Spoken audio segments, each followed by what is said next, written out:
If you find it interesting to know when your rent is going to come, you can check when you will actually receive those payments. Let's break down the process step by step.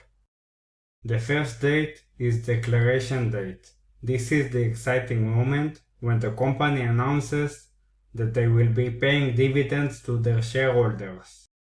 The next date is ex-dividend date. If you buy the stock before this date, you are eligible to receive the upcoming dividend payment.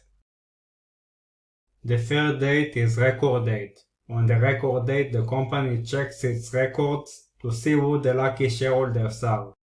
If your name is on that VIP list, you are officially in line to receive the dividend. The last date is payment date. The company will actually distribute the dividend to all the eligible shareholders. It's like receiving a financial reward that magically appears in your investment account. To find the payment dates, simply type the symbol name followed by dividend history on Google. Here is an important thing to remember.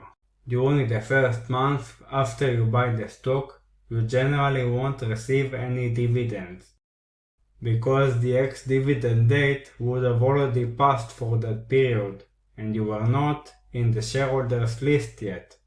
But don't worry, you will start receiving those dividends in the following months. While it's common not to receive dividends during the first month after buying a stock, there are exceptions.